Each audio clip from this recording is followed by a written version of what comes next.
Hello student, my name is Poonam and today our topic is system theory. So basically the system theory is a product of behavioral revolution in international relation. So you don't need to be very much confused because system theory is also in a comparative politics. Comparative politics में भी आप system theory को पढ़ते हैं, पर basically यहाँ पे जब हम सिस्टम थ्योरी की बात करते हैं तो हम बात कर रहे हैं इंटरनेशनल रिलेशन में सिस्टम थ्योरी की। तो ये कहाँ से आई, इसका रिलेवेंस क्या है और क्यों सिस्टम थ्योरी को लाया गया, बेसिकली इन सभी क्वेश्चंस के आंसर हम इस लेसन में देखेंगे। यहाँ पे जो सिस्टम थ्योरी है basically it's a product of the behavioural revolution. अब सिस्टम थ्योरी को समझने के लिए ज़रूरी है कि पहले हम बिहेवियरल रेवोल्यूशन को समझें। 1970 और 60s के आसपास बेसिकली 20th सेंचुरी में हम देखेंगे कि सिस्टम थ्योरी को लाया जाता है to understand the behaviour of international actors. Basically जो स्टेट हैं, जो एक्टर्स हैं, जो प्राइमरी रोल प्ले करते हैं, उनको समझने के लिए ज़रूरी है कि इनके बिहेवियर को समझा जाए। अब ऐसा क्यों हुआ? 1960 से पहले बेसिकली हम दे चुके हैं, there were already two theories have came जो आ चुकी थी, like realism and the liberalism. अब जो लिबरलिज्म थ्योरी आई basically that was also a morality based, and realism जो चीज तक आते आते रियलिज्म ने भी कहीं ना कहीं अपना महत्व खोना शुरू कर दिया। और उसके बाद ये एनालिसिस लगाया गया कि किस तरीके से हम मोरालिटी में ना जाकर बस साइंटिफिक तरीके से हम चीज़ों को ढूंढें या उनका सॉल्यूशंस ढूंढें या बिहेवियर एनालिसिस करें स्टेट्स का और स्टडी करें स्टेट्स के बिहेवियर को और एक रिलायबल इंफॉर्मेशन दें, रिलायबल नॉलेज दें कि ऐसा हुआ तो क्यों हुआ। बेसिकली इस थ्योरी का रिलेवेंस है कि किस तरीके से हम कॉजेस और इफेक्ट्स को एक्सप्लेन कर सकते हैं इंटरनेशनल रिलेशन में साइंटिफिक एनालिसिस करके। और ये जो जनरल थ्योरी है उससे वहां से लिया गया है।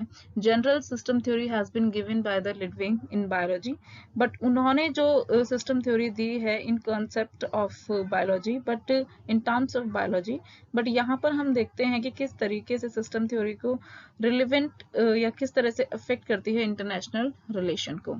तो जो यहाँ पे जो मेन थिंकर हैं वो है मॉर्टन कैप्लन, या चीफ एक्सपोनेंट जो इसके माने जाते हैं सिस्टम थ्योरी के, that is Morton Kaplan is the chief exponent of the system theory. Apart from this, there is a many thinkers like Easton, Magellan, Brusnow and Boulding.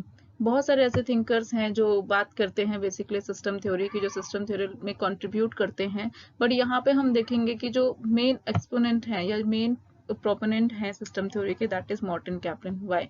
Because he has given a 6 model देते हैं वो international system के, जिसके through हम states के behaviour को analysis कर सकते हैं साइंटिफिक तरीके से और एनालिसिस कर सकते हैं कि किस तरीके से इंटरनेशनल सिस्टम में चेंजेस आने से जो स्टेट्स हैं, जो नेशन स्टेट्स हैं, उनके रिलेशंस में किस तरीके से चेंजेस आते हैं।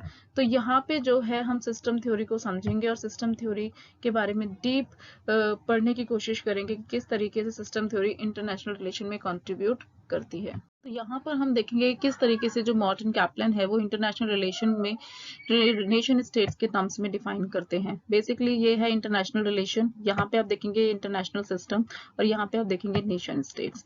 अब नेशन स्टेट्स क्या है? अगर आप बायोलॉजी टर्म्स में देखें, जो जब इस थ्योरी को लिडविंग ने यूज किया है तो वो ये कहते हैं, मान लीजिए कोई इंसान है, तो इंसान की जो बॉडी है उस तरीके को उसको हमने एक पूरा सिस्टम माना है। ये suppose there is a whole system, एक ह्यूमन जो बॉडी है वो पूरा सिस्टम है और ये डिफरेंट डिफरेंट एलिमेंट से मिलकर बनी हुई है। अब डिफरेंट डिफरेंट एलिमेंट्स आपको पता है कि we have a heart, lungs and a kidney. So each part of our body has a different function। और अगर एक भी फंक्शन, अगर एक भी एलिमेंट पूरी तरह से काम करना बंद कर दे तो ये जो पूरा सिस्टम है वो खराब, बिगड़ना शुरू हो जाता है। तो यहाँ पे जो हम बात करेंगे वो बात करेंगे किस तरीके से ये जो इंटरनेशनल सिस्टम है ये अफेक्ट करता है नेशन स्टेट्स के रिलेशंस को। तो ये जो है nation states, these are the unit, these are the elements, like USA है, ब्रिटेन है, पाकिस्तान है, नेपाल है, इंडिया है, रशिया है, चाइना है, जर्मनी है। अगर आप केवल मैप के टर्म्स में देखें तो अगर आपको बोला जाए, अगर आप पॉलिटिकल साइंस के स्टूडेंट नहीं हैं और आपको बोला जाए कि ठीक है आपको कंट्रीज को एनालिसिस करना है, so you will only find out कि ठीक है कंट्रीज हैं, बाउंड्री है, यहाँ चाइना है, यहाँ इंडिया है। बट बेसिकली अगर हम देखें इंटरनेशनल रिलेशन और as a political science student, there is a complex relation is going on between these countries. इन कंट्रीज कंट्रीज के बीच में एक कॉम्प्लेक्स रिलेशन है और जो एक इंटरनेशनल सिस्टम बनाता है। हम जब ये नेशन स्टेट जो है ये जब एक इंटरनेशनल सिस्टम बनाता है, किस तरीके से ये एक दूसरे से जुड़े हुए हैं, किस तरीके से ये इंटरेक्ट करते हैं। बेसिकली अगर हम देखें, दीज कंट्रीज आर इंडिपेंडेंट, इनके पास इनके ऊपर कोई अथॉरिटी नहीं है, एक तरीके की अनार्की है। तो ये जो देश हैं जिस तरीके से आपस में एक दूसरे से इंटरेक्ट करते हैं या किस तरीके से कॉन्फ्लिक्ट इनके बीच में होते हैं या फ्रेंडशिप किस तरीके से होती है, तो ये सब मिलकर बनाते हैं इंटरनेशनल सिस्टम। और ये इंटरनेशनल सिस्टम जो है वो डायरेक्ट अफेक्ट करता है इंटरनेशनल रिलेशन को। इस इंटरनेशनल रिलेशन को समझने के लिए, इस मॉडल को समझने के लिए जो कैप्लन है उन्होंने अपने 6 मॉडल्स दिए हैं। सबसे जो पहला मॉडल है वो है the balance of power system, next is the loose bipolar system, the tight bipolar system, the universal system, the hierarchical system, the unit veto system. अब ये जो सिस्टम है इसके थ्रू हम समझने की कोशिश करेंगे किस तरीके से ये जो सिस्टम है, जिस तरह से सिस्टम में चेंजेस आएंगे, स्टेट्स के बिहेवियर में किस तरीके से चेंजेस आएंगे और किस तरीके से जो स्टेट है उनके जो रिलेशंस हैं उनमें चेंजेस आने शुरू हो जाते हैं।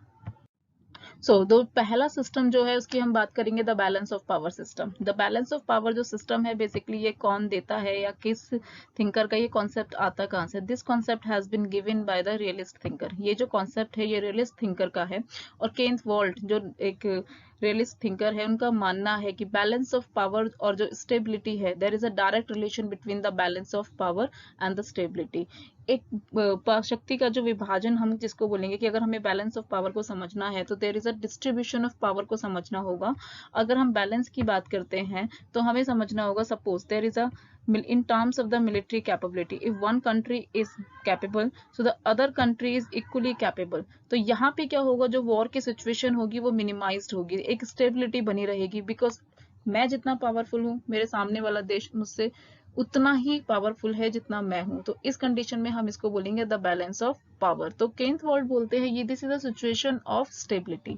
बट कैप्लन ने इस सिस्टम को किस तरीके से यूज किया है? अकॉर्डिंग टू हिम 1815 से लेकर 1914 तक जो है उन्होंने एक्सपीरियंस किया है golden age of balance of power. अब golden age of balance of power उनका मानना है क्योंकि इस टाइम पर जो इक्विलिब्रियम थी, जो पावर थी वो इक्वली डिवाइडेड थे कंट्रीज के बीच में, तभी यहाँ से या 1914 से पहले हमें किसी भी तरह का कोई वर्ल्ड वॉर देखने को नहीं मिलता।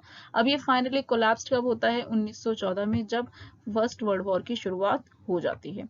नेक्स्ट सिस्टम की वो बात करते हैं loose bipolar system. In loose bipolar system वो ये कहते हैं कि अभी भी वर्ल्ड जो है वो 2 पार्ट्स में डिवाइड है, 2 शक्तिशाली देशों के बीच में डिवाइड है। आपको पता होगा कि जो वर्ल्ड था वो 2 पार्ट्स में डिवाइड था, एक था आपका वेस्टर्न ब्लॉक और एक था आपका ईस्टर्न ब्लॉक। तो वेस्टर्न ब्लॉक जो था उसको लीड कर रहा था यूएसए और जो ईस्टर्न ब्लॉक था उसको लीड किया गया कम्युनिस्ट कंट्री सोवियत, जिसको हम बात करते हैं सोवियत यूनियन। तो the loose of bipolar system, यहाँ पे world is also divided in the 2 system. Bipolar है बट यहाँ पे कहीं ना कहीं एक गैप है, कहीं ना कहीं लूजनेस है, जिसकी वजह से जो नए नए ऑर्गेनाइजेशंस बनने शुरू हो जाते हैं, नाम बनना शुरू हो जाता है और बेसिकली कंट्रीज जो है, कुछ कंट्रीज जो है वो नेटो को ज्वाइन करते हैं, कुछ कंट्रीज वॉर्सो को ज्वाइन करते हैं। तो यहाँ पे जो है जो कॉम्पिटिटिव ब्लॉक्स थे वो प्रेजेंट हैं, बट उसके अलावा जो नॉन मेंबर ब्लॉक्स हैं दे आर ऑल्सो प्रेजेंट।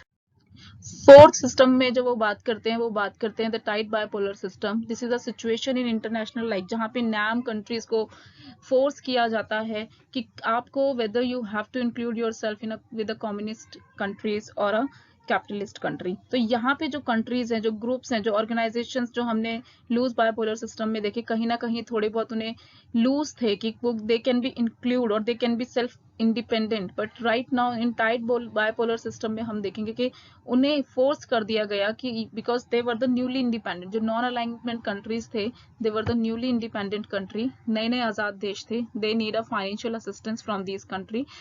तो अपने सेल्फ डेवलपमेंट के लिए उनके लिए जरूरी था कि वो इन कंट्रीज की मदद ले, जिसके लिए उन्हें फोर्स कर दिया गया कि they have to be part of the international system, this bipolar system. तो यहाँ पे जो सिस्टम वो बहुत ज्यादा टाइट हो गया। यूनिवर्सल सिस्टम की हम जब बात करेंगे, हम बात करेंगे यहाँ पे यूनाइटेड नेशन की।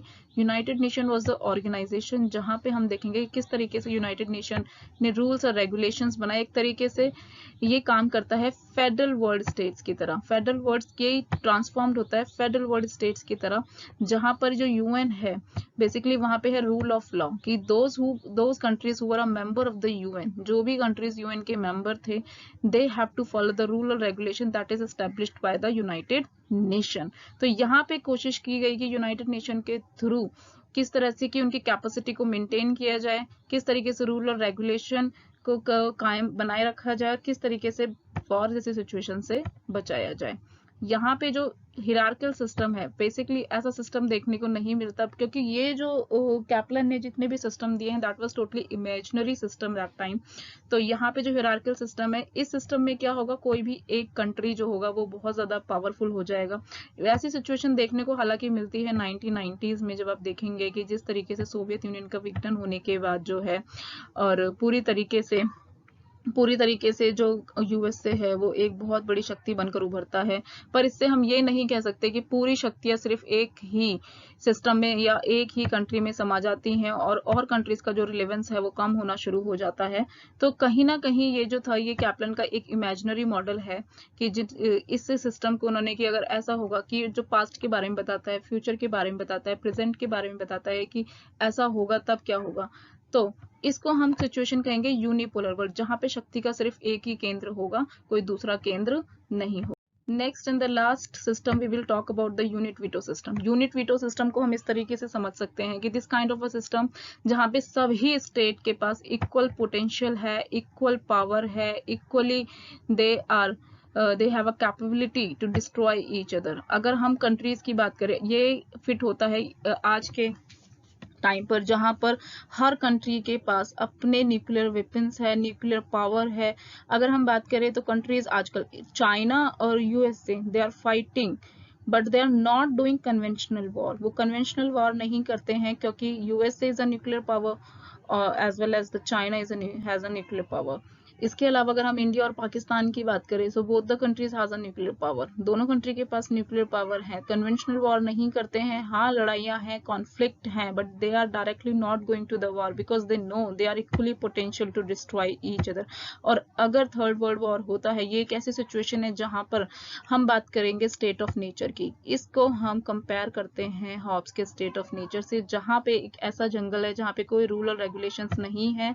वे all people are equally powerful and they have equal capability, equal potential to destroy each other. So इस situation में basically होगा क्या कि यहाँ पर जो equal potentially जब हो जाएंगे countries एक दूसरे को destroy करने के लिए, तो एक stability इसलिए भी बनी रहती है क्योंकि यहाँ पे एक तरह का fear है कि you destroy us, we destroy you.